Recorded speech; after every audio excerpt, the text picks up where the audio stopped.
Hi all. We're about 15 minutes away from our start time. I just wanted to check, will any of you be sharing a presentation or any kind of PowerPoint during today's meeting? Yes, I propose to do it. I'm Srini here.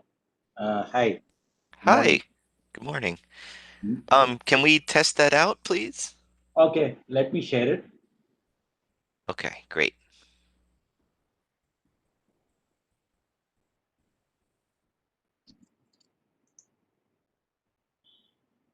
Is it visible? I've shared it. Is it visible? No. So you'll have to click share at the bottom of your screen and then select what you want to share. I thought I did it. Okay, I got it. Now Okay. I think it should be opening now.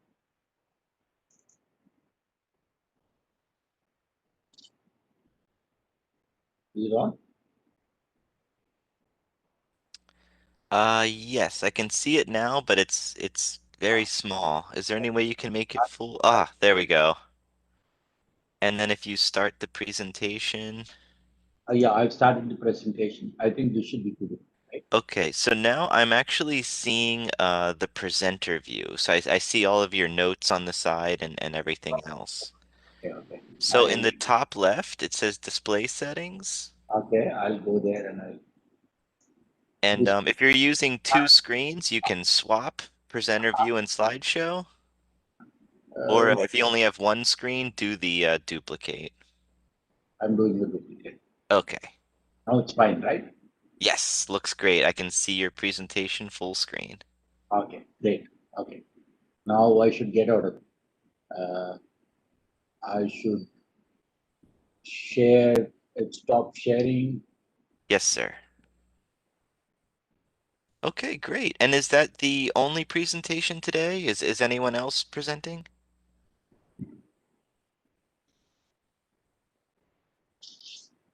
Hey Brandon, Hi, Srini, how are you? thanks for connecting and good to see you helping out Mr. Srinivasan. Sure, Hi, sure, absolutely. hi, good evening, good morning. Long time. Yes. Thanks to COVID, see each other only on WebEx and the screens. So, Brandon, I don't think we have actually, there could be slides from UK. I'm not too sure. Uh, so let's what we requested is that the speakers can directly share their screen and present if they're showing up slides. Okay, that should be fine. I always just like to test it out beforehand to make sure it's working well. But that shouldn't be an issue. Um, what else? Just a reminder to everyone, we are going to live stream on YouTube. It's not live right now, so don't worry. But we'll probably go live in the next 10 minutes or so, once we're all set. And this event will also be recorded, just so everyone's aware.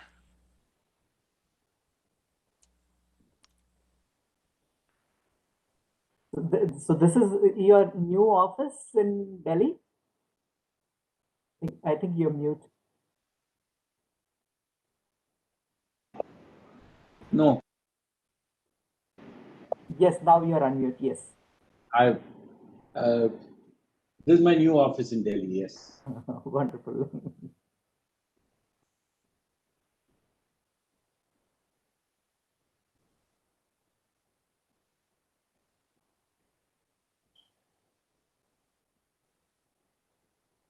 It's an early start for you guys, or do you come in at 8:30? No. It's earlier. Usually 7:30 activity starts.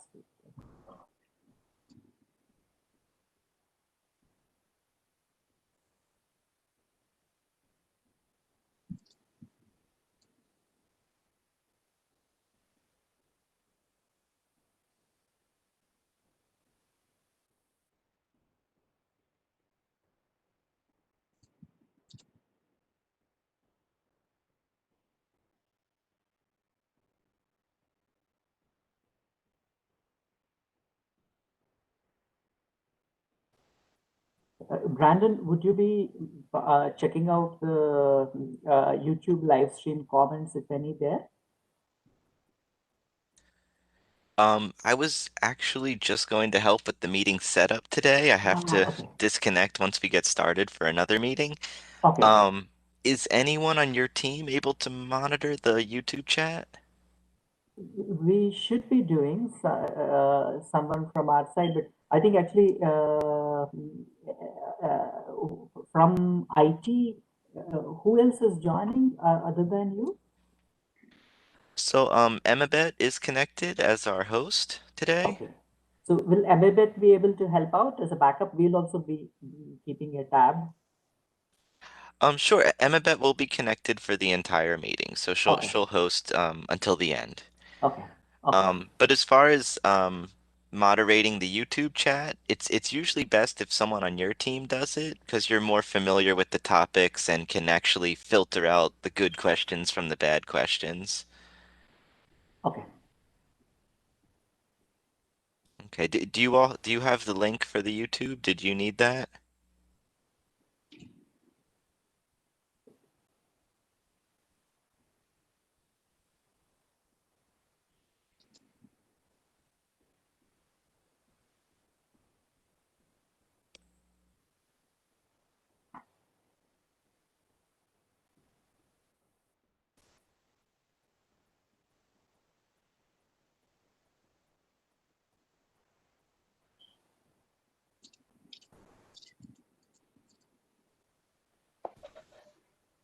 Hello, everybody. Hi. So Hey, we've got, David. yeah, how are you doing, Srini? All good. Thanks. Hope all is good and fine. All good. Great. So we've got about 5 more minutes, right? Little more, I think actually 7 to 8. Okay. Okay.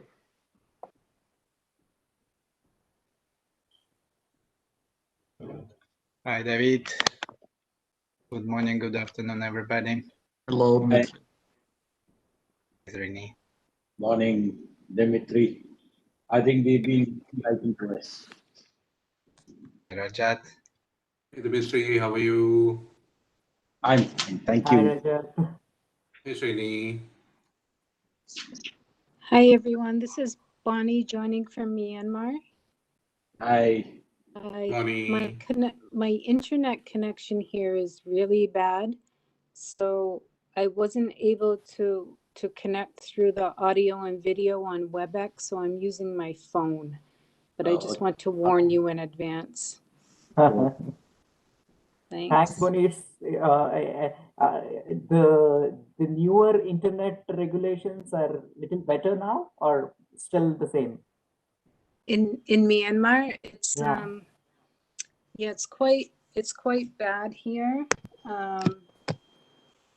So which regulations were you asking about, the internet particularly or in general? Just the access, the availability of internet. Oh yeah. So they shut it off every night, but it's also quite limited during the day. And they've shut down some mobile networks as well. So it's always a patchy thing these days. So if I drop off, that's why. And if I do drop off, I will attempt to reconnect, but no guarantees.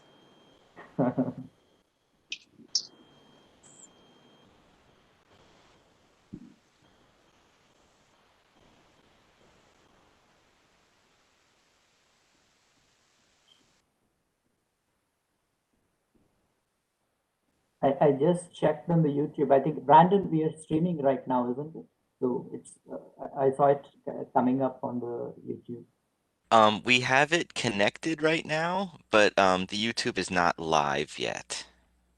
Oh, I actually saw the streaming just a bit now. So you should see it. There's just like Oh, a I see. holding slide up that has the title of the meeting, and it actually has Natani's picture on it too. Okay. But we'll when we're ready to begin, we'll go live. Perfect.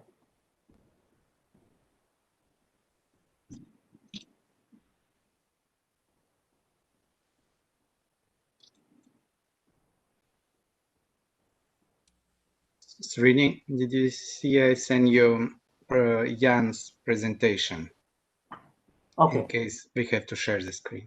okay.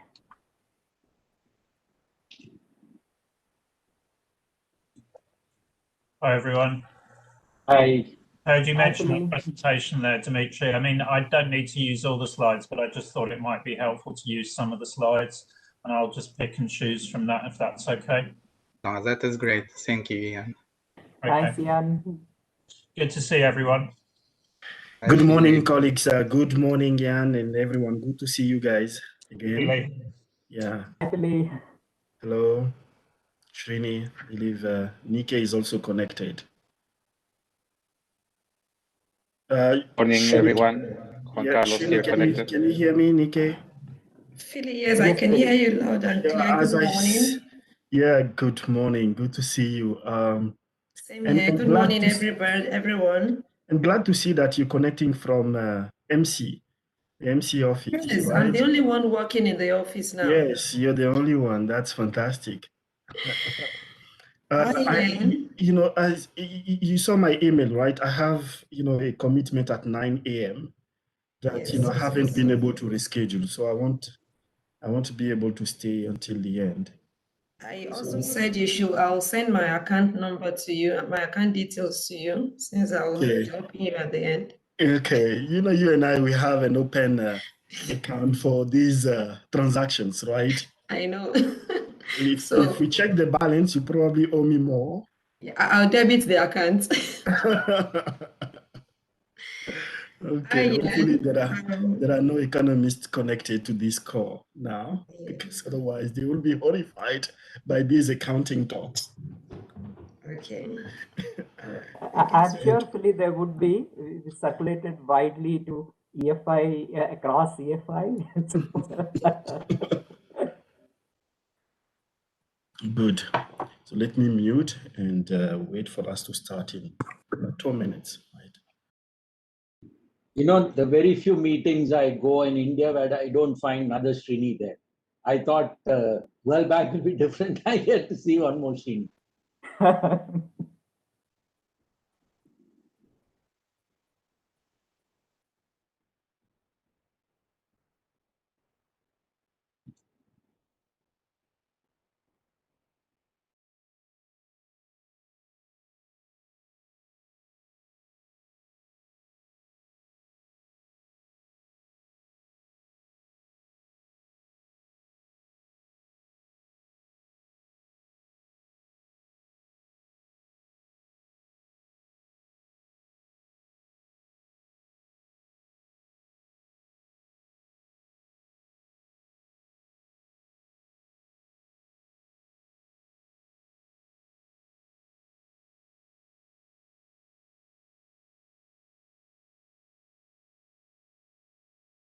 Morning, colleagues. Can you hear me well? Yes, much better. Yes, Jesse. Okay, excellent. Thank you so much. Thank you, Juan Carlos.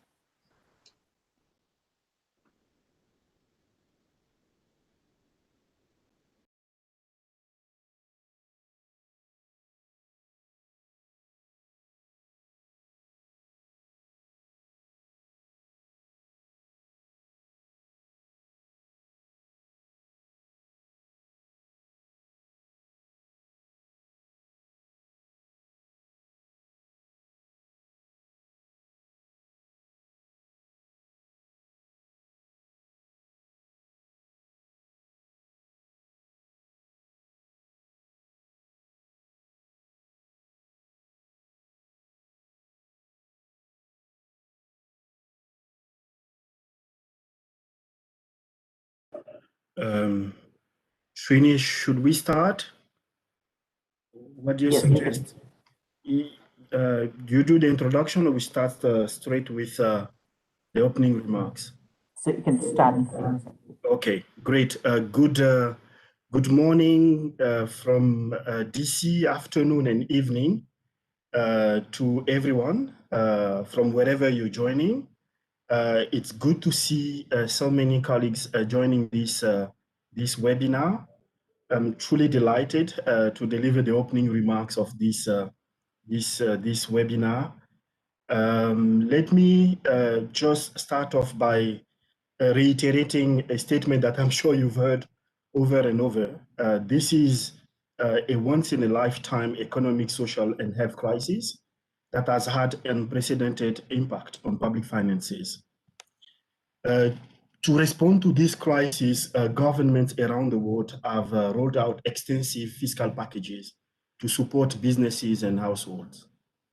While the scope and scale of fiscal packages in the response to the COVID-19 crisis has varied across countries, in many countries, the packages have been larger than during the 2008 global financial crisis. A recent estimate by the IMF puts the price tag across the globe at around $12 trillion. Many of these measures may have initially been viewed as a stopgap, to bridge a temporary crisis, but it has become clear now that the economic impact of the pandemic will have lasting effects, and governments must prepare for long-term support initiatives. Transparency and a comprehensive understanding of the impact of the fiscal policy are vitally important for achieving good development outcomes. In order to determine the fiscal crisis, potential impact on the economy, and the overall effect of fiscal policies and programs on the government finances, policymakers must analyze them using reliable data. While accurate accounting information is not the only data at policymakers' disposal, it provides a wealth of information on which to inform such analysis.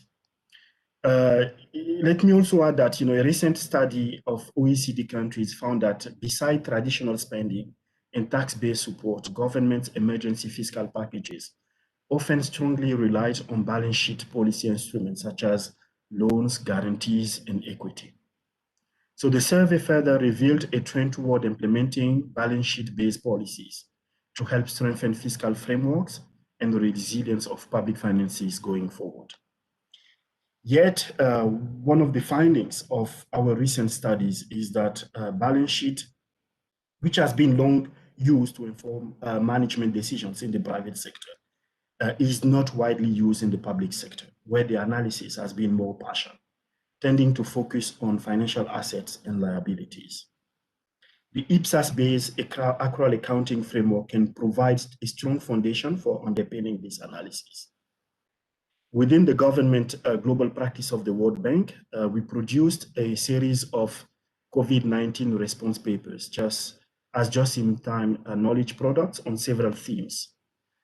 These include our paper on agile treasuries, the role of supreme audit institutions in government COVID-19 response, ensuring integrity in COVID-19 transactions. And I believe these papers are available in the World Bank intranet.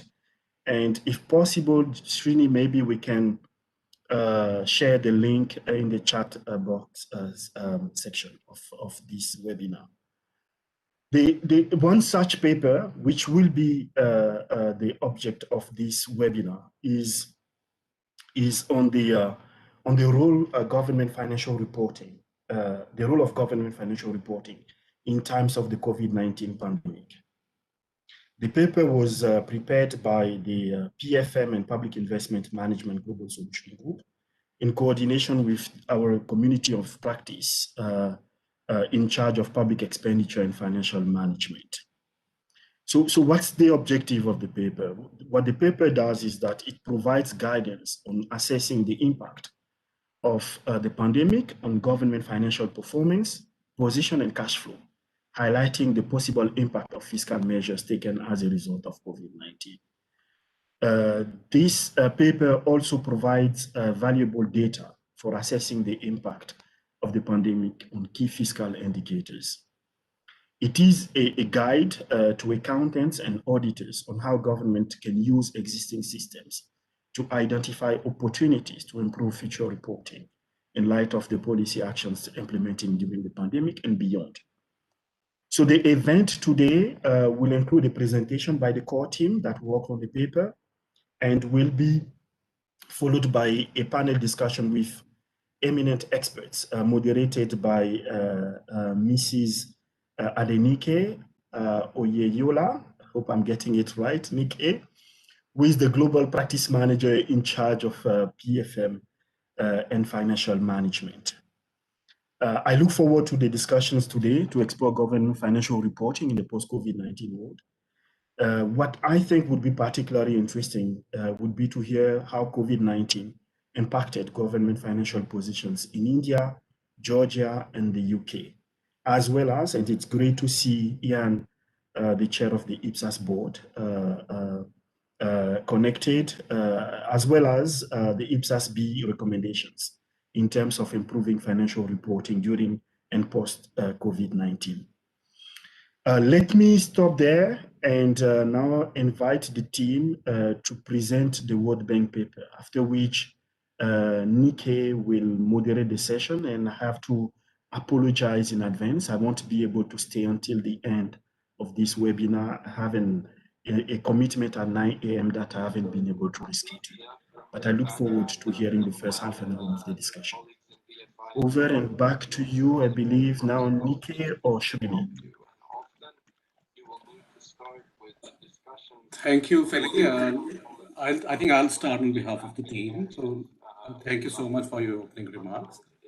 Let me quickly introduce myself. My name is Rajat Namula, and I'm a lead financial management specialist in governance global practice of the World Bank.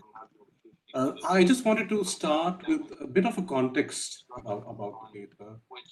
As we all know, these are unprecedented times. Philly mentioned about the enormity of the economic shock of COVID-19. The response from the governments in implementing financial packages has been huge as well. Now, at this point, communicating the financial consequences of COVID-19 is critical. To ensure that all the stakeholders continue to be on the same page and to ensure that there is broad support for the response. Now, this is what this paper focuses on. It provides reflections on how governments can do that, using both the existing accounting system, but also improving on them. Now, the key recommendations of the report that we will shortly hear about also relate to the same overarching objectives of communicating the consequences of COVID-19 and understanding or better understanding the impact of the pandemic on public finances. So this is just a very, very brief background in terms of giving context in terms of what we are going to do. Let me hand over to Srini, who will provide a global view of where the countries stand on accounting and financial reporting, and then we will delve deeper into the paper. Thank you. Thanks, Philly, Rajat. In the entire cycle of public financial management, the government budget cycle, what is the most technical, least controversial, an area least subject to political economy related issues? It's possibly accounting and financial reporting. How well governments globally have been doing on accounting and financial reporting? Have they been doing really well? If we take the PIFA Secretariat's global report on public financial management insights, public sector accounting profession has not delivered optimally the way it's expected prior to COVID-19. Next slide, please, Dimitri. So when we talk of financial accounting and public financial management related aspects of financial reporting, we talk of like balance sheets, government balance sheets. Do governments really have balance sheets when they follow cash accounting? What about accrual accounting? But one step behind that, the process, the intermediary products and various stages that the government accounting passes through to really lead to financial statements. If we take, for example, the indicators from the PIFA structure on financial data integrity, how well bank reconciliations are done, data integrity is maintained, suspense accounts are cleared to clean up the account. So you see a score of 2.5 global aggregate as against a maximum possible of 4, which means actually there are issues there itself. And then we come to in-year budget reporting, the budget execution statements, which ideally every month or even on a daily basis, government through IFNIS system should be able to develop to generate a score of 2.1 aggregate, which would mean that on a kind of a monthly or quarterly basis, many governments are not able to generate the in-year budget reports. There are timing issues, coverage issues, and the quality issues in the process. And then comes to the annual financial reports. If you take all this together, so what we see is that these are indicators which are very technical. I would expect, as a public sector accounting professional, I would expect these to be easily close to A, which means a 4 score close to 4. Whereas we are not right now there at this point of time. And let me unpack a little bit on annual financial reports itself in the next slide. So if you take the annual financial reports, the PIFA indicator on annual financial reports, there are 3 dimensions. Completeness of annual financial reports. Again, many cases, the completeness is not very high, which means like if you exclude a lot of like other agencies, the parastatals, and there's no kind of an whole of government approach, even at a basic level, even the core central government processes, accounting is not fully covered. Submission of reports to external audit seems to be doing slightly better. Obviously, this is because there are constitutional and legal requirements in many countries to submit accounts within 6 months to audit. PIFA higher score requires 3 months submission to audit, but generally it seems to be slightly better, but nothing very particularly significant even on this parameter. Then the big elephant in the room, the accounting standards itself. Many countries in the world score a B on this, and many countries do not have a credible national financial reporting framework. And even if it is announced and if it exists, it's not often followed, which actually is a serious issue. A higher alignment with international standards like IPSOS would be even ideal, but we are not even talking at that level. Even at a lower level, these are not actually implemented. Not necessarily talking of accrual accounting, even the cash basis accounting and additional statements to cover all the assets, liabilities, income and expenditure. There are gaps. At the same time, there are phenomenal success stories in many countries. Some of them we will discuss later in the presentations from speakers today. But what all this presents is pre-COVID days, there is a fundamental limitation from public sector accounting profession in delivering what the policymakers would have wanted and expected. So there would be a little bit gap. Wherever this is strong, you see those countries being able from an accounting perspective to talk of like COVID-19 implications, whereas in other countries, the narrative is more of like the fiscal packages announced and the overall broader picture, but not from an accounting perspective. In this context, the World Bank's paper of COVID-19 response from public financial reporting perspective it gets very important, which we'll go through further. I'll request John Carlos to continue the presentation, and I'll come back later at the discussion stage with some more comments. Thank you. Thank you very much, Srini. I hope you can hear me well. My name is Juan Carlos Serrano, and I am senior FMS in the World Bank, and I was part of the team that prepared this paper. So continuing with the presentation, what we are really proposing here is to prepare financial statements and following a balance sheet approach in order to really provide an overview of the impact of COVID-19. The balance sheet brings together all the accumulated assets and liabilities that the government controls, including public corporations, natural resources, and pension liabilities. The balance sheet accounts for the total of what the state owns and owes, offering a broader fiscal picture. And better balance sheet management enables countries to increase revenues, reduce risks, and improve fiscal policy making. In order to achieve this, really countries need to provide attention to the attention that the balance sheet deserves, and not just prepare it because the law requires them to have a balance sheet. No, and there is a critical element here, which is timeliness. Ideally, countries should prepare a balance sheet within 6 months, but 3 months would be really ideal. However, as Srini has already explained, this is not always the case. And this comes from the 2020 Global Report on PFM.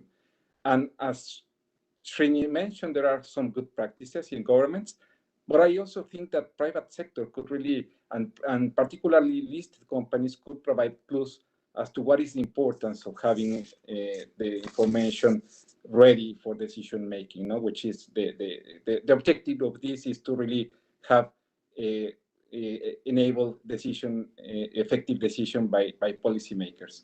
So next slide, Dimitri, please. So what is the big picture?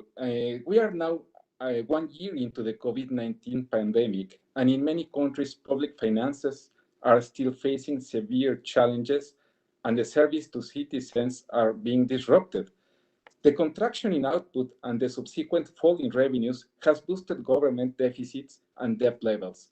According to the latest figures from the IMF, the total fiscal support reached nearly 14 trillion. Let me repeat that figure, 14 trillion, comprising 7 trillion in additional spending or foregone revenue and 6 trillion in equity injections. In this case, advanced economies recorded the largest increases in deficits and debt, followed by emerging market and middle-income economies, and then the low-income developing countries. Whatever is the case, it is very likely that countries that have a better estimation of the fiscal impact for financial reporting will be better positioned to deal with it in the future. Next slide, Dimitri, please. So what about the long-term sustainability reporting? Well, while countries are focused mostly, and it's logical, on dealing with the short and medium-term effects of the pandemic, they should also keep an eye on the long-term sustainability reporting. For instance, IPSAS-B's recommended practice guidelines, number 1, provides guidance on reporting on the long-term sustainability of a public sector entity finances and on the impact of current policies and decisions made at the reporting date on the future inflows and outflows, comprising 3 key dimensions. The first is service, the second is revenue, and the third is debt. In this case, the fiscal and financial indicators can simplify the presentation and comparability of financial information, facilitating also the transparency towards citizens and other interested parties. Next slide, Dimitri, please. So now let me talk a little bit about coverage of financial information. And this is a key factor. No? When analyzing all the factors that we have described in previous slides, coverage of the financial information is key, and we could not emphasize this enough. 2 elements are critical in order to achieve such adequate coverage. The first is having suitable technology. And by this we mean an IFMIS, an integrated financial management information system that is capable to produce consolidated reports in a timely fashion. The other key concept is consolidation, which is not easy to achieve. As some of you know, under IPSAS, consolidated financial statements are prepared for the whole of government based on the concept of control. Control is defined as an entity's ability to influence the nature and amount of benefits through its power over another entity. The consolidation is actually different from the basis of government finance statistic or GFS consolidation, and oftentimes results in a broader scope of consolidation. For example, GFS consolidation does not include entities engaged in market activities such as SOEs. Therefore, governments should ensure that information is properly consolidated to analyze the full picture as it is proposed by the balance sheet approach. With this, I thank you for your attention, and let me pass the microphone to my colleague Dimitri Wolfinkel. Thank you very much. Thank you, Juan Carlos. Well, as integrated part of financial reporting, the notes to financial statements are an opportunity to make the financial information more understandable to the users by explaining materially large figures and significant changes caused by the COVID pandemic. Some of the items that should be particularly disclosed in the notes to financial statements because of the COVID impact are areas which represent unpaid amounts that are past the due date for payment, and they include amounts payable for any expense such as acquisition of assets and public debt payment. The areas are needed for various kinds of policy analysis and solvency assessments. Quasi-fiscal activities, which are carried out by institutional units other than budget units, that are not included in the consolidated financial statements and therefore do not affect the government deficit and also help to keep the liabilities of the government's balance sheet. Contingent liabilities and guarantees, and they are not recognized in the financial statement due to the uncertainty regarding the amount or timing of any given potential claim or obligation. However, COVID-19 may cause a large number of contingent liabilities, such as public-private partnerships arrangements, or also known as PPPs, state guarantees for different aspects, such as non-sovereign borrowing, loans provided to small and medium enterprises, and insurance to turn into provisions that should be recognized on the government balance sheet. Public debt, because of COVID-19, is a fast-growing item in government financial statements, and it's subject of interest for both macroeconomic and fiscal management purposes. Its disclosure should provide an explanation of the increase of public debt during the reporting period, including, among others, a breakdown in disbursement and repayments, exchange rate difference on public debt denominated in foreign currency. Extraordinary items, which might include revenues and expenditures that arose solely due to the impact of the pandemic, such as external grants, for instance. And finally, sovereign wealth fund or rainy day funds, which aim to finance emergency expenditures such as COVID-19 pandemic response in order to smooth fiscal policy.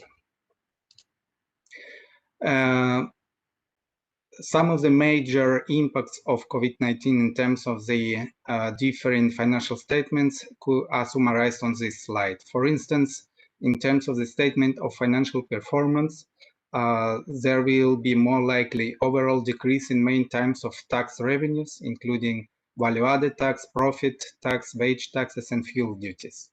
There will be overall increase of public expenditures, particularly in terms of public health and employment benefits, social securities, subsidies, and grants. Therefore, a high deficit would be reported at the end of the reporting period. As a result of lower revenues and higher expenditures caused by the pandemic, the overall level of assets, particularly of current assets, including cash and cash equivalents, would be decreased. The overall level of liability, in particular the public debt and provisions, including pension liabilities, would be increased, which consequently would give us net asset equity decreased. In terms of cash flow statement, operating activity will generate large cash of outflows, given the decrease in tax revenue, increase in expenditures. Investing activity will also generate large cash outflows, mainly because of lower spending of capital expenditures in infrastructure. Financing activities will show large cash inflows, reflecting an increase in borrowing. Hence, net decrease in cash and cash equivalent is expected. Some of the key recommendations identified in the paper were the importance of preparation of financial statements, regardless of the current used accounting system. It could be cash-based or accrual-based. This is in order to provide as much comprehensive overview of the impact of COVID-19 as possible to enable decision-making.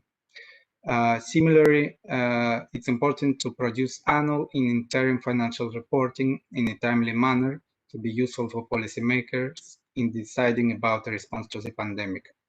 It's also important to continue moving forward with the implementation of accrual-based accounting systems, ideally aligned with the international public sector accounting standards, in order to achieve better results in terms of reliability and comparability of financial information.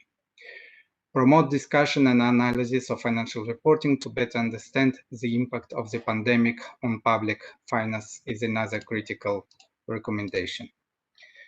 As Juan Carlos explained earlier, reporting on the long-term fiscal sustainability is also key for success, taking into consideration the pandemic's impact.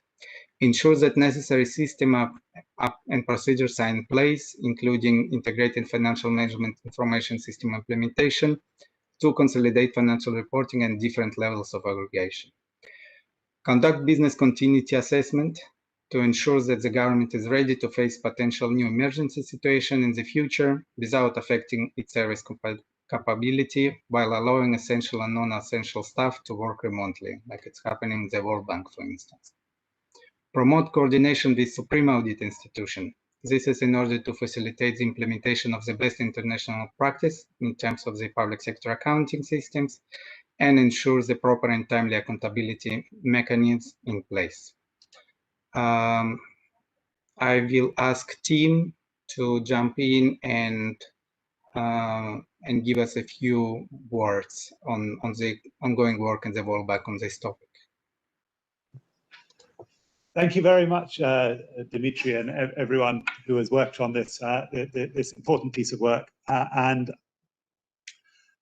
Tim Williamson. I'm the one of the global leads with Trini for public financial management and public investment management in the bank. And this is contributing to our work on the in the Global Solutions Group in terms of the COVID response and also our longer term EFM work. And I think this is a fantastic and important work. And when I was listening to the presentation, again, I think it's what strikes me is in this crisis at the moment, the importance of the public sector needing to make decisions on both the immediate response to the crisis and with sight of the future sustainability of those decisions. And lots of decisions are being made very quickly, but they may be having an implication on the future sustainability of the public sector. And so the first simple message that I see is the importance of focusing on the discipline of financial reporting, and both in-year and annual financial reporting. Otherwise, countries are flying blind in the management of the crisis. But even in the crisis, the temptation of countries is to focus on the short term and whether you have the cash to meet immediate needs. And it's really this importance of focusing on when you're making those decisions, understanding the implications of fiscal sustainability. But how can you do this in practice when the immediate crisis is now? And then, and in this context, another thing that struck me is the importance of comprehensiveness. In terms of financial reporting and information, you need sight not just what's happening at the national level, but the subnational level in SOEs, contingent liabilities, etc. And how do we ensure that financial reporting, and finally, I think the most important thing is how do we ensure that if we're promoting financial reporting, that this is used in public sector decision making, and how to get the balance sheet used in decision making in the public sector. And often those that are making sort of short-term budgetary decisions or fiscal decisions, they may not be speaking the same language as the public accountants that are preparing these financial statements. So, and sometimes these things get lost in translation. So how can we make sure that we're talking the same language, and that these that financial reports are actually used, and financial reporting is used in a decision making that informs both the short term and fiscal sustainability. So I'm really looking forward to the discussions we're about to have with the excellent panel that has been pulled together by the team. And so now it's my pleasure to hand over to Nike, who is, as Philly said, the practice manager responsible for our work, our global work on public financial management, to moderate the rest of the session. And I know that financial reporting is a matter that is close to her heart. So over to you, Nike. Thanks. Good morning, good afternoon, and evening to colleagues that are joining in the South and East Asia province. Really nice to be here today to discuss this very, very important topic. So thanks to Philly for the opening remarks, which has actually set us going, and very insightful, really set a pace for the comments today.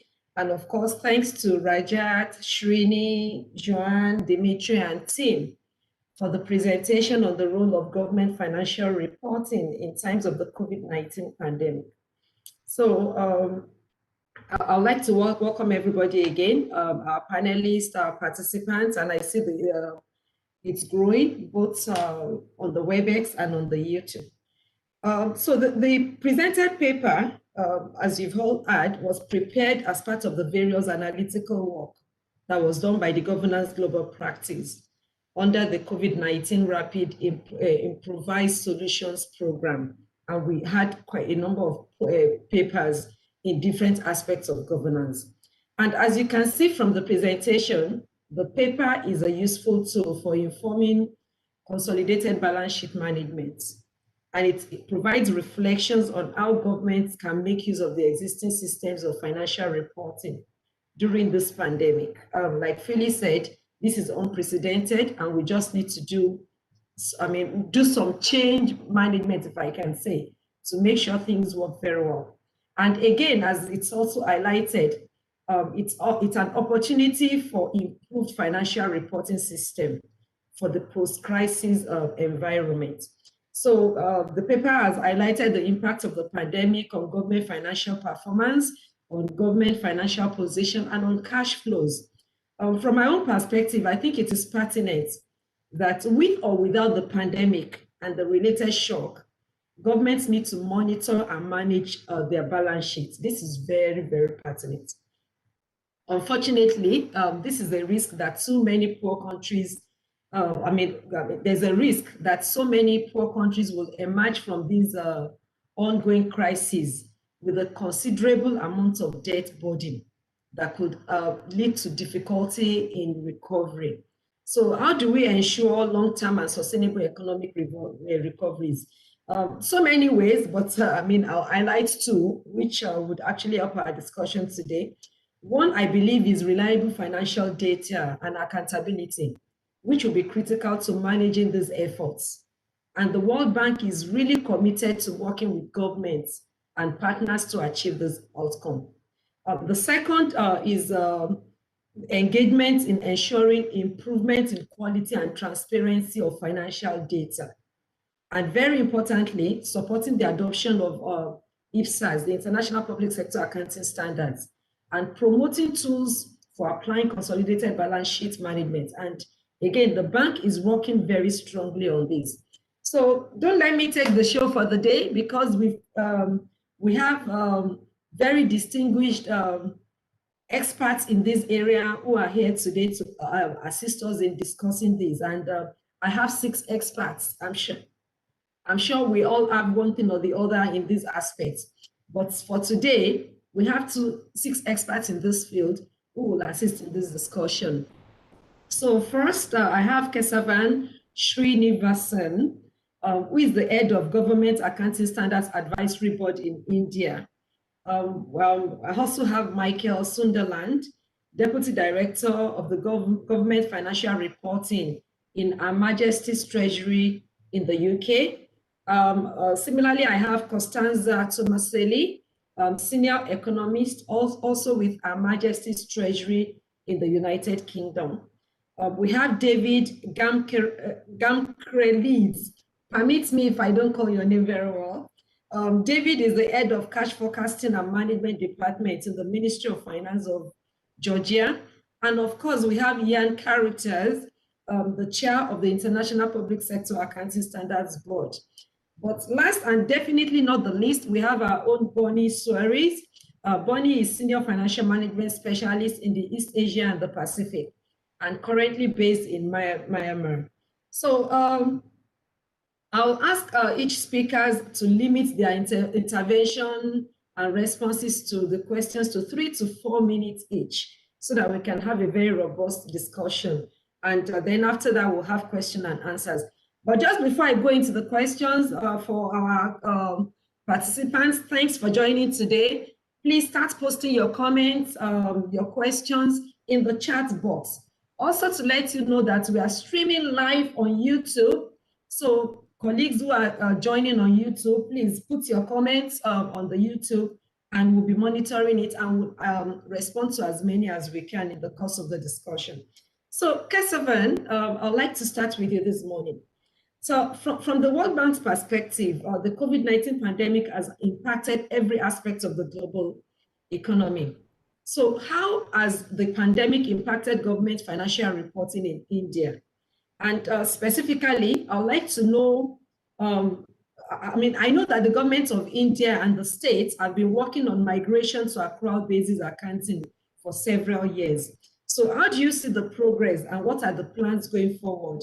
And also, if you can speak on the role that you see the government accounting reforms at state level playing during the COVID-19 pandemic recovery. Over to you. Thank you, Nike. I should first thank the World Bank for having me here and these very important issues that we're discussing. Let me start by setting the context. India, as you know, is a subcontinent. We've got about 28 states now, which are independent. We are not a federation truly, but we are a union of states. There are powers of center, powers of provinces, and some powers which are shared between both of them. So on top of that, we also have a third tier, local self-government. We have about 250,000 local self-governing units who have independent powers of taxation. So when you're talking about government, we're talking about three levels who are all intimately involved in both the response to COVID and COVID impacting them, their abilities through. Starting with that perspective in mind, I'm taking the next question, which Nike was asking me about accrual accounting. It's true that we have been, we wanted to shift to accrual accounting. We've done a lot of work, but we have really not got the go ahead to shift to accrual accounting. But though we are in cash accounting, our cash is modified cash. We are not fully cash based. We recognize financial assets and financial liabilities. It's only in income and expenditure we are cash. And now with reforms in the governance of both taxation and other fields, the income and expenditure truly reflect the period costs as they may be. So it is not so much different from the accrual accounts. We have a balance sheet and we have, and interestingly enough, we also have a whole of government accounts, which we call combined revenue and finance accounts for the entire 28 states and the union government. Union government is roughly 40%, states 60%. The next one is, how did COVID affect us? Like all countries, COVID had an effect. Fortunately, the public health impact of COVID is probably better in India. I should say substantially better in India in terms of death rates, in terms of case fatality rates, in terms of people hospitalizations. Because we started a lockdown very early. We started a lockdown when the cases were very few. It was handful, 1,000, 2,000 cases a day. We went into total lockdown. Actually, it's the first anniversary for lockdown. We went in lockdown on 23rd March 2020. We went into unlock process from 1st June. So because of our early lockdown, we were saved from the impact of health impact of COVID to a substantial extent. But because we went into an lockdown, we had other impact of COVID. So the famous question, lives versus livelihoods, our government went in favor of lives to a great extent and said that we will support people with livelihood. So we had about 15%. I was not sure about the numbers which the IMF graph showed. According to my calculations, my other hat is the hat of Supreme Audit Institution. So my numbers show that we have a 15% support of GDP as our support. And our support included around 3.8% direct support, roughly total support of around $400 billion, 3.8% which is direct, and the rest of it is given as equity and as credit enhancement and all kinds of indirect support, along with our central bank who also stepped in to pump liquidity into the system, which kind of helped people to recover.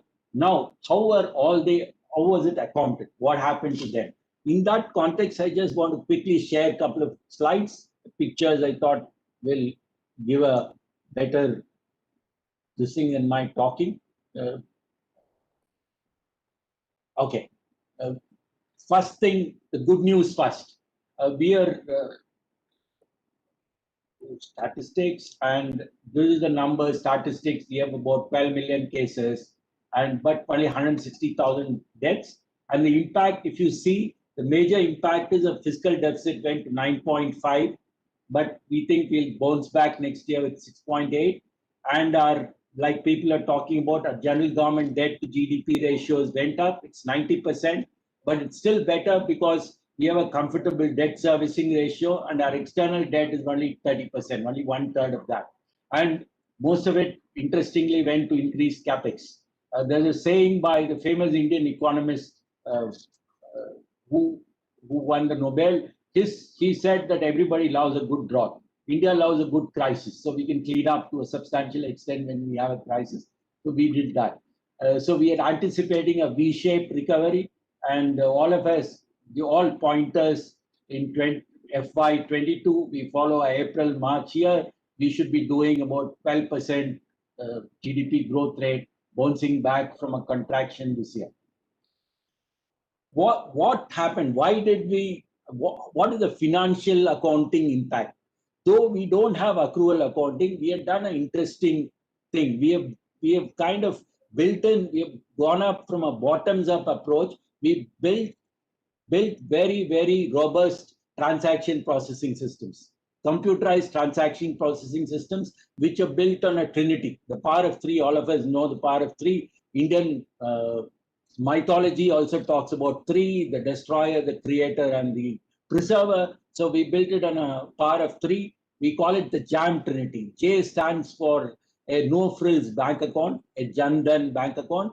Aadhaar, some of you might have heard. It's an electronic, biometric-based identification for all 1.3 billion Indians. And mobile telephony, we probably, though our population expanded quite rapidly before, now our mobiles have expanded more to take over the population. We have probably just about running neck and neck with mobiles and our population. So you have the numbers. Because of these three, we built a very robust transaction processing system. All these support went through this transaction processing system. I keep hearing, even in the US, that the check is in the mail, $1.9 trillion done, and now the check will reach. We didn't have that. We had to press a button, the money going into the bank account, and they withdrawing by mobile, and the auditors and the accountants getting the data back for us to build up the accounts and then go on to audit. Because of that, we had the government of India has a system called public finance management system, which runs all these things, and where the transaction processing finally ends up into basic accounting records, from which it is IPSAS converts cash-based, modified cash-based accounts are done. The actual accounting situation, Government of India accounts is done and dusted. This thing is going on. Our budget session is going on. It would shortly be presented in the budget session. Both the audit report on the finances and the balance sheet of the government, the union government. The states I checked up, we have 28 states, various levels. All of them have finished accounting. Some of them have been signed off. About 11 of them have been signed off. The rest are awaiting the final touches of audit. But we have one more interesting thing, which is probably a unique innovation, which maybe the World Bank could study. We have a Fiscal Responsibility and Budgeting Management Act, which was passed in 2003, which holds the government to account on the fiscal deficit numbers, on the public debt numbers, whether or not we have a pandemic or not, whether we have a crisis or not. And not only do we have a FRBM Act, for which the finance minister, along with the budget, has to give a compliance statement to the parliament. It also mandates the Supreme Audit Institution to do analytical review of the fiscal deficits and all the levers and the drivers of the fiscal deficit to understand how did it occur and is it running away. So actually a fiscal deficit went up to 9.5. They've used the emergency escape clause to, otherwise the target is 3.5. They had budgeted 3.1 when the pandemic hit. It went to 9.5. It is well recognized that this is not the time to be fiscally conservative. It's a time to give fiscal support because it's unprecedented pandemic. but we used it to clean up and to give support in such a manner that the economy bounces back, and we anticipate that we'll bounce back and come to around 12% growth, which will take care of some of the effects of pandemic. And the fiscal deficit will moderate next year, and we think in another 3 or 4 years we'll go back to our trajectory of 3.5%. In all, I'm going to cut you short. I'm sure you have a lot of very interesting things to say about India. Lots of good work going on in the Union of 28 states. I mean, despite the fact that it's modified cash accounting, still many good things going on, just as you've said, the robust transaction management, the JAM, and the innovation that is coming from the Fiscal Budgeting and Management Act. There will still be opportunity to say more, but just for the interest of time, I would like to go to my next panelist. But thanks very much. That's really a very good way to start it. Just for the purpose of the audience, let me mention that we have 3 countries that will be looking at their perspective today. India, as you've heard, we'll be hearing about the United Kingdom and then Georgia. And of course, we'll be hearing perspectives from the Standards Board as well as from the World Bank. So, Michael, I would like to come to you, and we'd like to hear some things about what is happening in the United Kingdom. So, how has government's financial reporting helped in the management of the pandemic in the United Kingdom? And how does financial reporting and accrual accounting help the UK assess the health of the public finances, including during the COVID-19 pandemic? Over to you, Michael. Thank you. I hope you can hear me. Thank you very much for inviting me today and giving me the chance to participate. So look, I will not try to speak too long. I guess I don't want to oversell this. I don't want to oversell the value of accruals-based accounting and financial reporting in managing a pandemic. Towards the top of your list might be some other things that you really want. May they be good scientists and a strong health service. But it's certainly true that in the UK, like a lot of countries around the world, in responding to the pandemic, we've had to spend a lot of money, and we've spent a lot of money, and we've moved very, very quickly, and we've had to innovate, and we've had to expedite the way we do things. And I think from a sort of finance ministry perspective, one of the things that gives you a bit more confidence when you're doing that, spending that volume of money and operating and innovating at pace, is where you have quite a solid, robust fiscal, financial management and reporting architecture. And it's also the kind of thing that gives quite a lot of confidence to financial markets. And I think accruals-based financial management reporting is a key part of that. And I'm particularly an advocate of an integrated approach that thinks not only about the sort of IPSAS or IFRS or international standards-based financial reports that you're producing, but as much as possible trying to align these data sets with other wider finance statistics that you might be using for wider sort of macro fiscal management, and as much as possible trying to have one version of the truth in that. So in terms of kind of how this is sort of the financial reporting framework is one important part of that wider system. I think having budgets and financial reports that are set on accruals based gives us more confidence in our capacity to exert financial control and achieve our wider fiscal metrics. But it's also, as I say, one sort of piece in the puzzle, and there are other important sort of institutions that form part of that landscape, and that includes, a strong independent national audit office that is similarly applying robust international standards in how they're doing their audit work.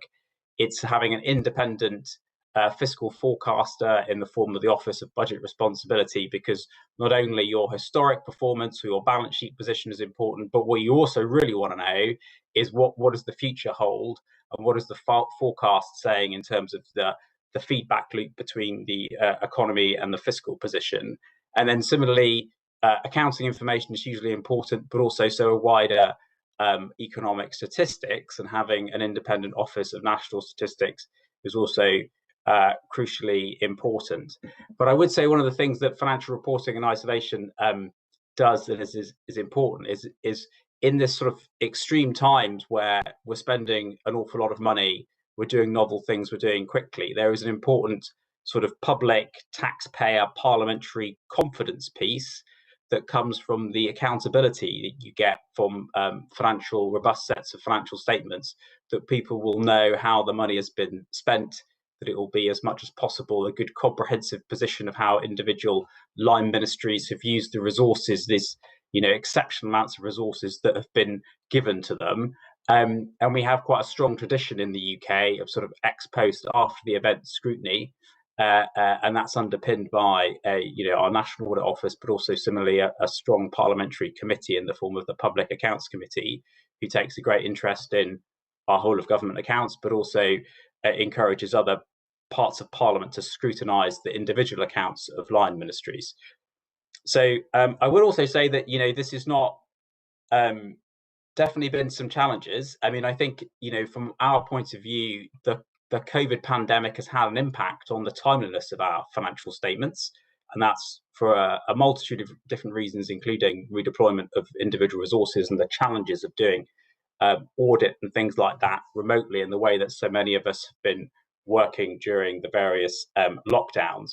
But also that there are limits to, from a scrutiny point of view, general purpose financial statements. People often don't have sort of general questions, they have quite specific questions. They really want to know about how much money has been spent in very specific areas. And so there has been a huge focus and interest in Parliament on specifically how money is spent on COVID and the transparency that we provide around that. But underpinning all that and trying to answer all those questions is you're in a good place if you have some robustly produced accruals-based financial information as a starting point, and then going below that is trying to get the more finer micro level data sets that are going to satisfy people's individual needs. But I will pause there not to talk too long. Thanks very much, Michael. And, I took something very important amongst so many other things you said. And I mean, sometimes I follow the UK politics. And I mean, it's of course very obvious, like you said, that there are specific questions that you need to respond to immediately. And if you don't have a robust financial reporting system, it becomes very challenging to respond to these very interesting questions that comes. So I'll still stay in the UK. I mean, I'm changing countries. I'm moving countries now. Don't worry. I'm sitting in the US, but moving to different countries. So I'm still staying in the UK for now. So Constanza, I mean, we've had Michael talk about some of the interesting things. And I know one of the interesting things is that there are ongoing and probably continuous review of the UK's balance sheet. So what has this review achieved, and how is it improving balance sheet management? And how has this helped with the management of the pandemic? And if you may also speak on how it might help with subsequent recovery. Over to you, Constanza. Hello, and thank you so much for having me here. So this is a very important question. So as Mike just said, of course, we have in the UK the all of government account. What we did following the first publication of the all of government account in 2017 is we realized we had a wealth of data in the UK that was now available. And we wanted to use this data somehow to, help the financial and fiscal sustainability. So what we did is in my team that is called the balance sheet analysis team, that is actually in the fiscal directorate, we used the all of government account data to identify what we call balance sheet opportunities. And those opportunities were used to improve the UK public sector balance sheet. And we had certain aims. So we wanted to dispose of assets which no longer had a policy objective. We wanted to increase the return and usage of core assets. And we wanted to reduce the cost and risk of core liabilities. With this in mind, we launched the balance sheet review in 2017, and we actually just concluded in November 2020 by publishing the balance sheet review report, which is publicly available. Just to touch upon really briefly key achievements. So the key achievement is that we set out a strategic framework for public sector assets and liabilities. So what we did is we realized that the way we were managing assets all according to a policy portfolio wasn't really working. So we divided our assets in 3 main portfolio. One would have like a policy objective, one would have a financial objective. So those are the assets that you would use in rainy days to like sort of fund your unexpected or expected liabilities. And then a commercial portfolio where things like your state-owned companies would be. And this would guide good practice in the management of conventional and increasingly novel items on the balance sheet. One other thing we did, and I think some of your colleagues touched upon earlier, is we realized that there was a need to increasingly manage and report what we were doing on contingent liabilities. So what the review launched is we announced plans for launching a central capability to improve the management of the government portfolio contingent liabilities. This is to ensure that the Treasury and ministers calculate expected losses accurately and improve compensation for risk. Finally, we increase the use of broader and accrual-based balance sheet fiscal metrics. These include public sector net financial liabilities and public sector net worth to increase the transparency over the long-term fiscal impact of policy decision. This is particularly when considering new loan schemes, guarantee, or other balance sheet transaction. And then very briefly, other things we achieved. For example, we retired in the UK the Private Finance Initiative, so what other countries referred as PPP. And we reduced the inflation exposure from government debt, and we recognize the value of government knowledge assets. Now, just moving to the pandemic, of course, during the pandemic, we made full use of balance sheet intervention to support businesses and minimize the permanent hit to the economy. And of course, as you might have seen, we use a lot of loan guarantee schemes, direct loans, and equity investment scheme. And we know that this support is around like 80 billion of loan to businesses. And while we were doing that, we really sought to apply best principles established during the balance sheet review just to manage our fiscal exposure. This included ensuring that we can share the risk with the private sector where appropriate to strengthen risk management incentive. We set review point for schemes, so a lot of our schemes are ending in the next month, and we have review on whether we need to extend them or end them. And we consider the scope for taxpayers to be compensated for this benefit for upside risk. Of course, this scheme will have long-term fiscal impact, and this will be better captured through accrual rather than cash-based fiscal metrics. So the UK fiscal forecast, which is published by the Office for Budget Responsibility, reflect the expected lifetime losses of this intervention upfront. So we captured the losses in the year that we actually launched the scheme. So accrual-based balance sheet aggregates will of course incorporate all of these. Just finishing really quickly, going forward, of course, we will have a way bigger balance sheet in the UK than before the pandemic, and we will have a lot of novel assets and liability as we move into recovery phase.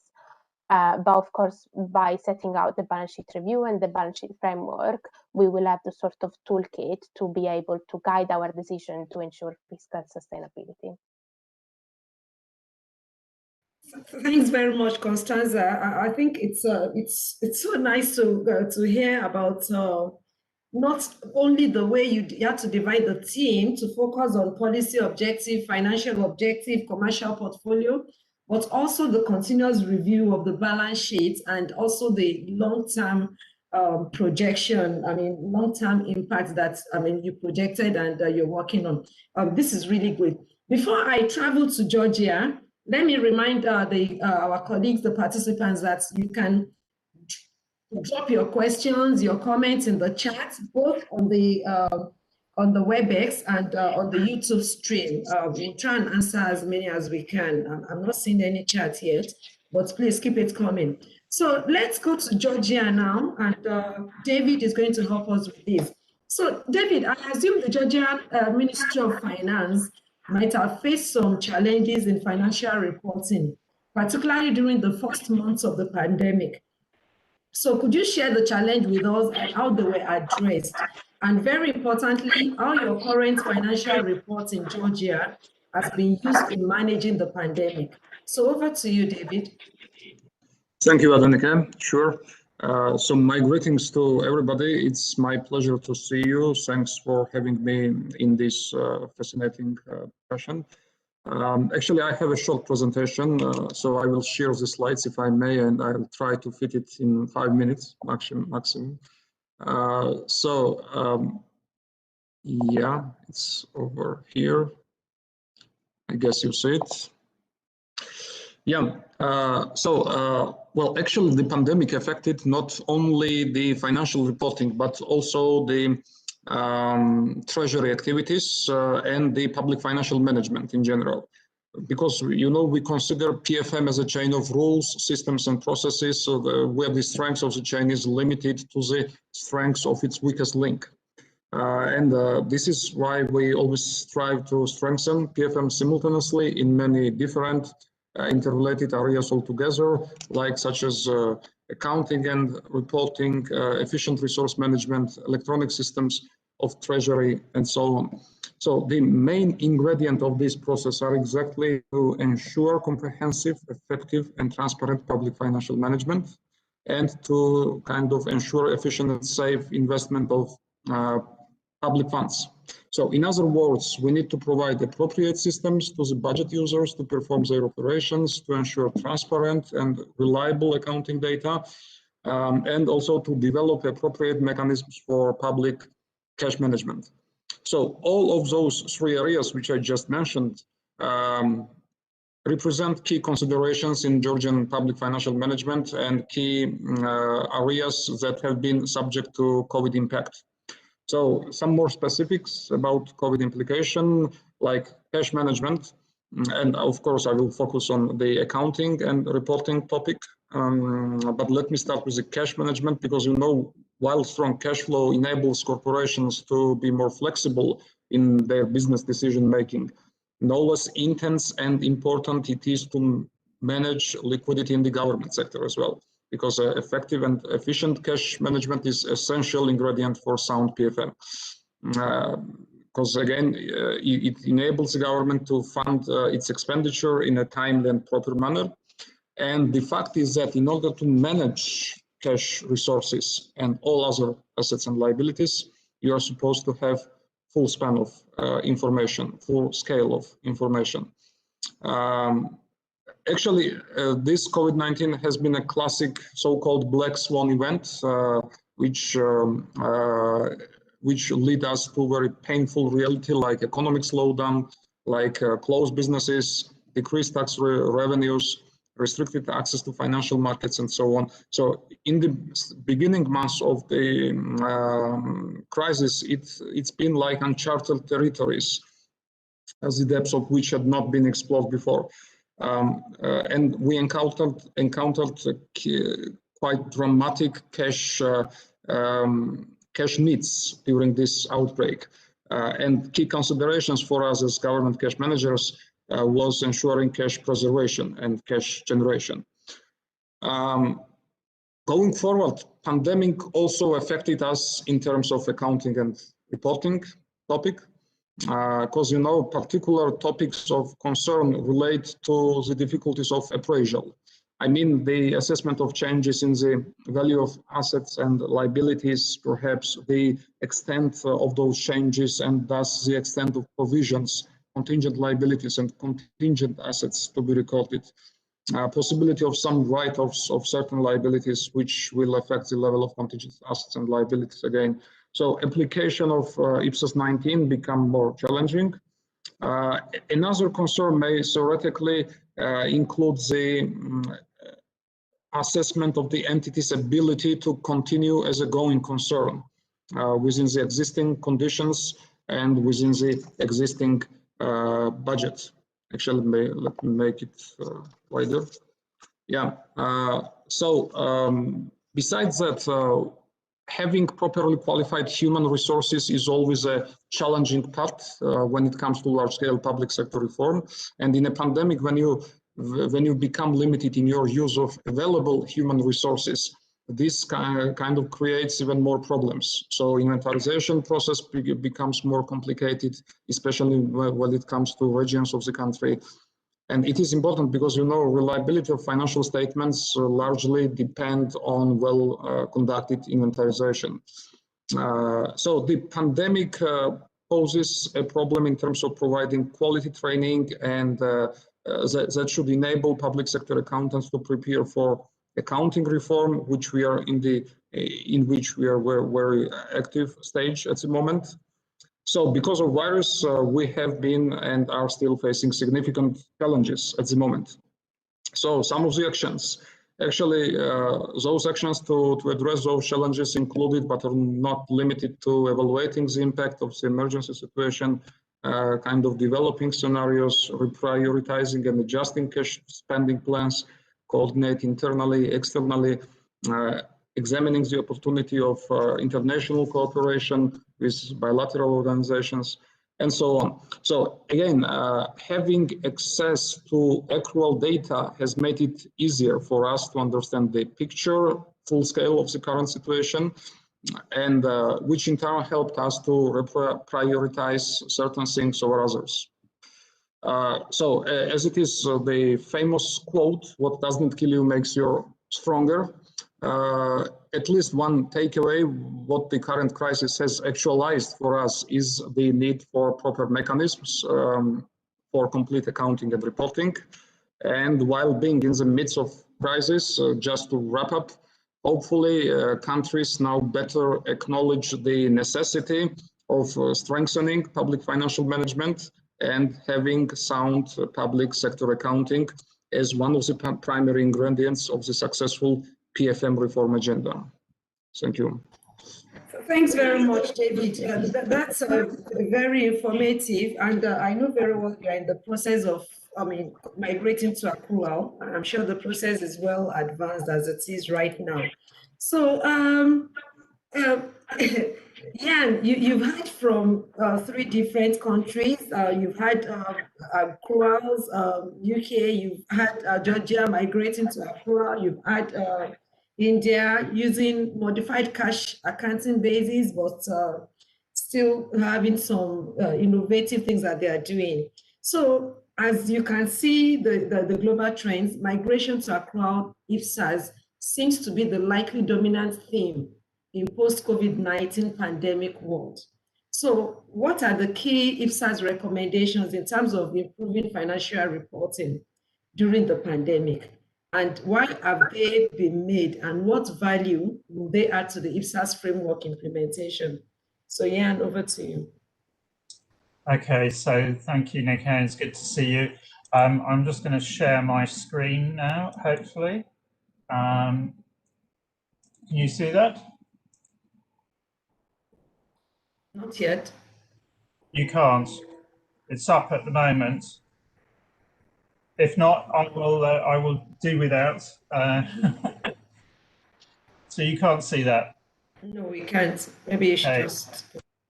Let's go without then. So, okay. I mean, in terms of the pandemic, really, obviously, other than the key sort of challenges you get of trying to work as an 18-member international board, then, you know, we realized immediately we needed to get guidance out. And that's where we issued a staff Q&A very quickly actually in April, which basically said, look, actually there is already guidance there that you can use.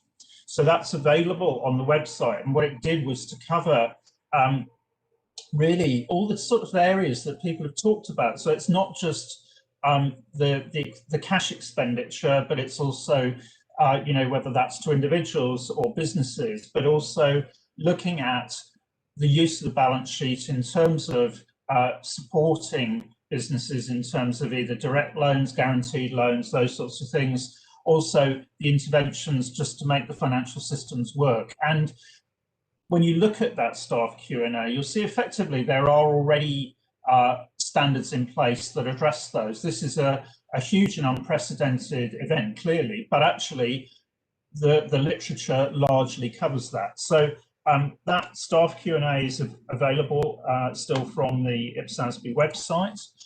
More innovatively, we were challenged by actually colleagues from the former DFID who said, well, okay, this is fine in terms of if you are on accrual, but what if you're not on accrual? What can you do now to help,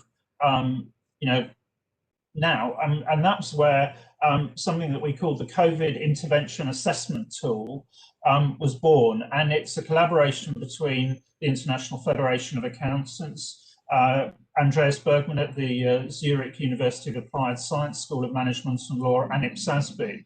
And it really says, look, take a top level view of what you're doing going forward. So you may not be on accrual in terms of previous activities, but look at what you're doing now in terms of its impact in accrual terms. You can do it at a high level, so it's a spreadsheet-based tool. And it's really just trying to get people to think through, it isn't just about getting cash out the door, it's about how you use the balance sheet and how you can use that creatively and the impact going forward. So that was also, that came out around about May, June time. That's available now, but it's really saying, look, as in line with what's been said, there is huge value to really understanding the economic impact of the transactions that you're involved in and the longer term view of those.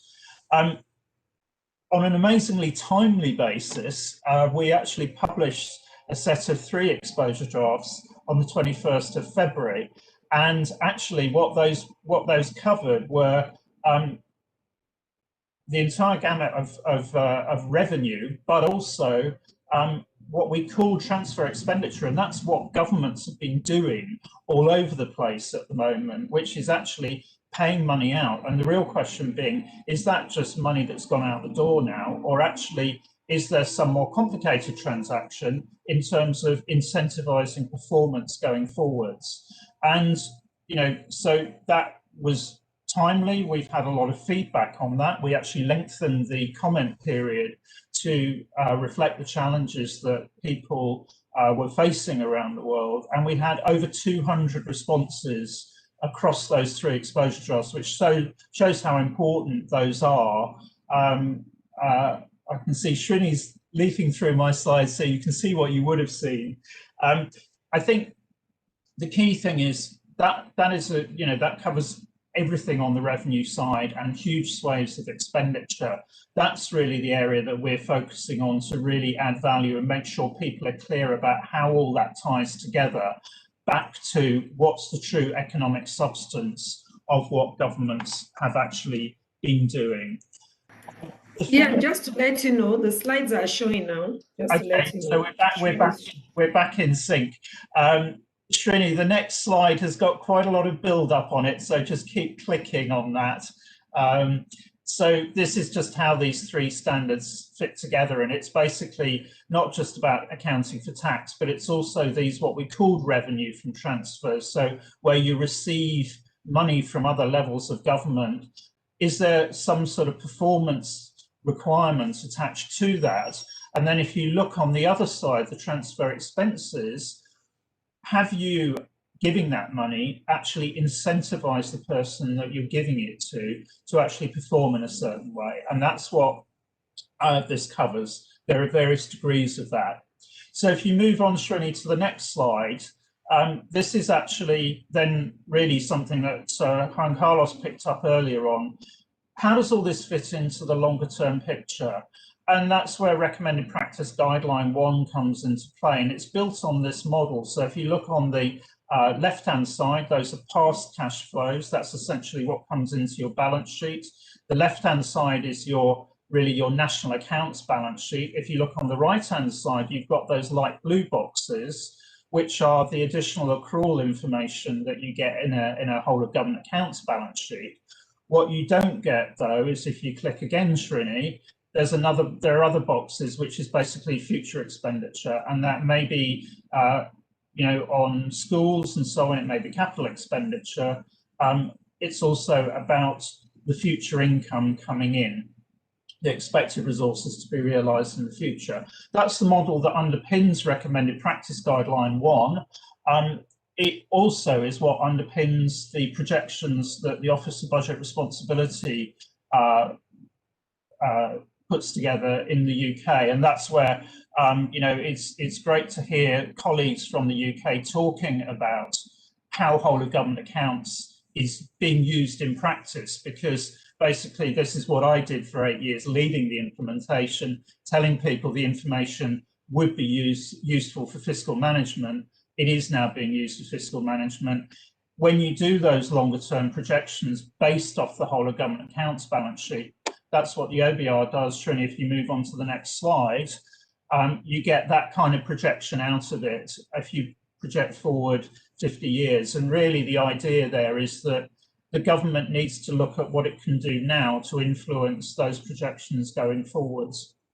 If you look at the projections that were done last year, and this is even before the extent of the pandemic became apparent, you can see that debt against GDP in the UK is on a strong upward trend, and there are some strong measures that are going to need to be taken in order to deal with it. But all that is based off having good quality accrual information, and to one of the earlier points that Timothy made, using it in the macroeconomic statistics so that the information that is being used for decision making is also being used for accountability, and everybody's clear on that.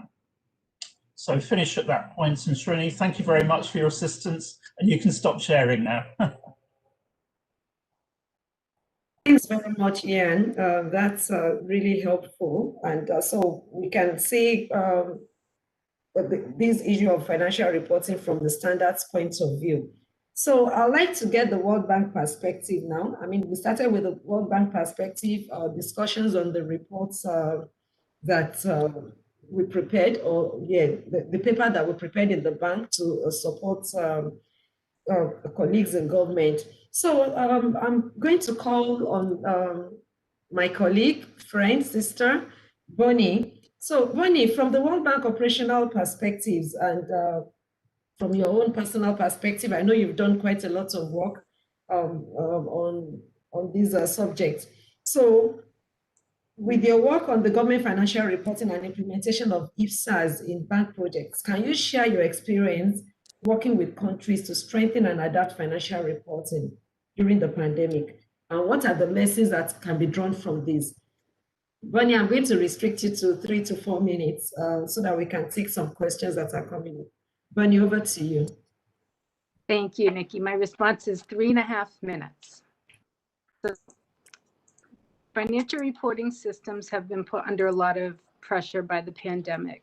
And the reality is that despite the billions spent on improving PFM systems, the financial reporting systems in too many countries remain underdeveloped.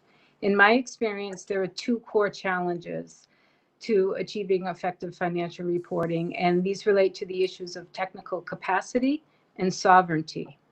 So first, accrual accounting is really the foundation of PFM and supports not only financial reporting, but also the statistical frameworks that inform traditional fiscal analysis and debt reporting, although there are some differences between these frameworks and IPSAS. A recent independent evaluation completed by the bank found that improvements in public sector accounting have been associated with positive results across the PFM spectrum, but support is limited, with less than 1/3 of IDA eligible countries having received such support. Some countries like Bhutan, Nepal, and Myanmar have embarked on cash-based IPSAS reforms as a first step, and other countries are further along in the process. But overall, many countries are still using fragmented and manual processes to gather financial information and need investments in basic enabling systems and infrastructure, as well as the development of processes, procedures, technical knowledge, and institutional arrangements. And Juan Carlos and Dimitri discussed some of the technical aspects in their presentation earlier. The second challenge relates to the variations in IPSAS adoption exercised in the name of sovereignty. Transparency needs structure and discipline to deliver results, and IPSAS provides this. But it's not internationally regulated, and countries tend to adopt IPSAS to varying degrees.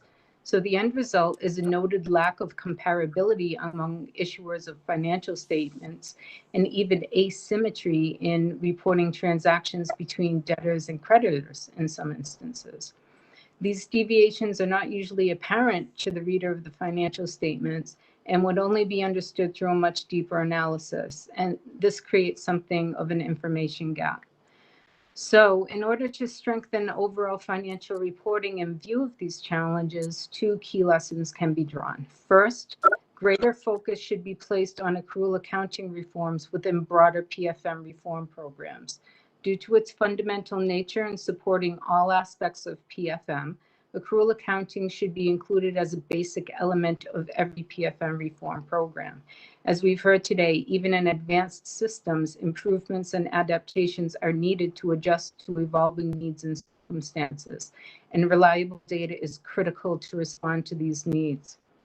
And second, some form of international monitoring is needed to promote consistency of IPSAS as the normative accrual accounting framework. One solution may be to form a steering committee comprised of global experts to provide governance arrangements over an IPSAS departure and impact analysis framework to monitor adopting countries' compliance with IPSAS over time, as well as the impacts of the departures. Alongside this, including a reference to IPSAS in countries' legal frameworks would commit countries to report in a manner broadly consistent with IPSAS, even if adopted indirectly or as a reference point. So that's it. Back over to you, Nikki. Thank you. Great time management, Bonnie. Thank you very much for that succinct contribution. And of course, thanks to all my panelists. I have just 9 minutes remaining, but I still want us to take some pertinent questions coming on the chat. There's a very important one that came on the chat, and I got there's a very good response from India. Thanks for that, Kesavan. And I'll ask Michael and David to also answer on behalf of the UK and the Georgia. And the question is talking about the ease of comprehension of the financial statements for the citizens. The ease of comprehension. I mean, many of these statements are well understood by accountants, by auditors, maybe by parliamentarians, maybe not even every one of them. So what is each of the countries doing on ease of understanding to the citizens who are at the end of the day the core people that we're working for? I understand in India, according to Kesavan, there's what they call account at a glance, which makes it easy for citizens to understand the report. So what's the perspective from the UK and from Georgia? I don't know who wants to go first. Do you want me to go? I can come in first, and I'm conscious David, of how much please. time. Michael, please, yes. Quick response. So it's a challenge. So we had a parliamentary committee that did a thorough kind of report into government accounting, and it, to be honest, wasn't entirely flattering about how easy, whether they thought they were meeting their needs. So we did a big sort of financial reporting review, and coming out of that is essentially us trying to make sure that we are focusing on the needs of users. And to kind of to jump to the kind of the quick answer is actually, I think in reality, in an annual report on accounts, the front bit that might be talking a bit more, it gives you more scope to use narrative, to use data visualization, to do trend analysis, to tell a story in a way that is more engaging and understandable. That's kind of the vehicle, I think, that we're trying to use more to make sure that we can convey financial related messages to a broader range of users. And I think some of the future that we want to get better at is also, as I said before, is that often people's interest is not really in general financial information, it's quite specific. And so some of that is also about thinking about trying to open up access to wider data sets and enabling people, and there are other countries that are actually better than us that have done a lot to enable the public to interrogate data sets to understand a bit better how money is being spent. So that would be my quick answer. Thanks very much, Michael. David? Yeah, actually, I agree with Michael. So conveying those messages to society is not easy job at all.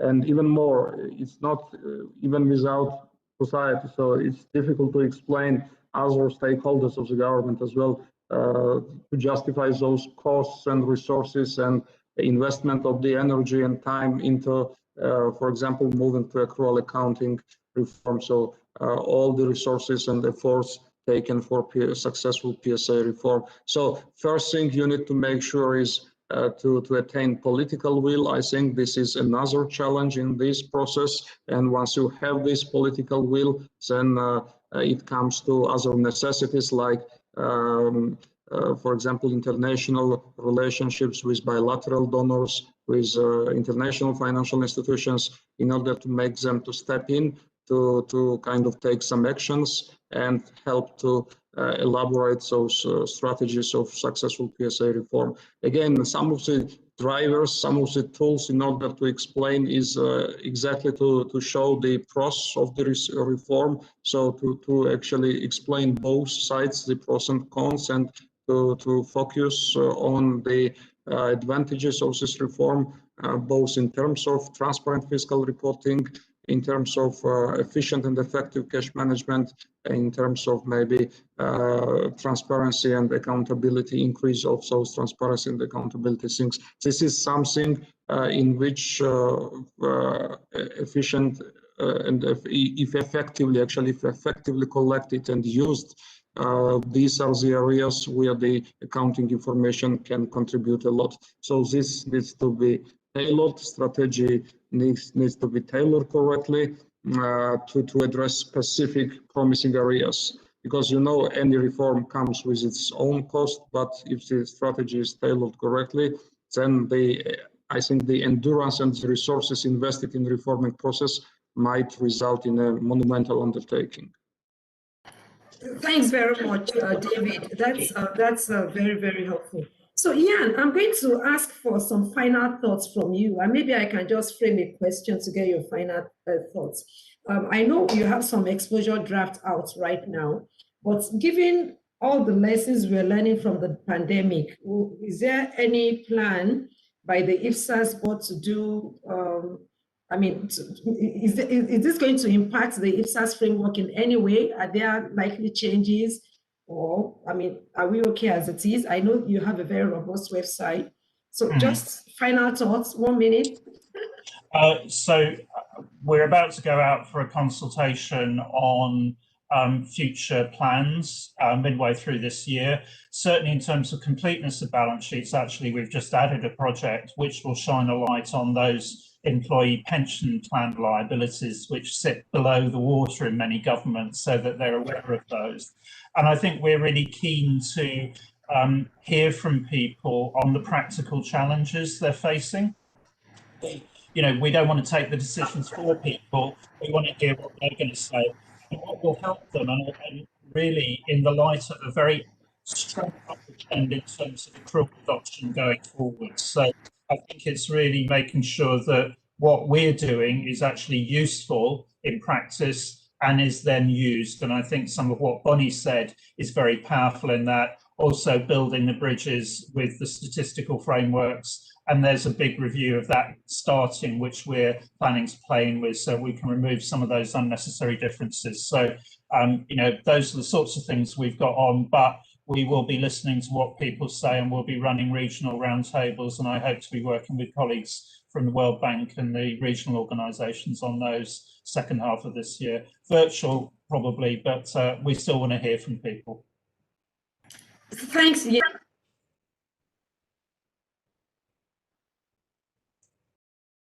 Nikki, you're mute. Danica, we can't hear you. Okay, so I have 1 minute left and I want to share 30 seconds with you. So, and I'll just like you to quickly tell me the role of technology in all these things in financial reporting. I know you guys have been, you have experience on the VLC and IFMIS in the state of India. 30 seconds, role of technology. Kesavan. Kesavan, you're on mute too. That's the most spoken word in the past 1 year. A very quick answer. We have 3 pillars doing it. There's the 3 transaction processing systems, the IFMIS system working in all the states. There is a PFMS system working at the union government. And we have the voucher level systems, which is going to be cloud-based, which will interrogate both the systems and bring it. We're going to have common taxonomy across the country so that we can have whole of the government accounting, and we could also answer some of the concerns UK Donald had about drill down to information which is required. In that context, we have also suggested to the government.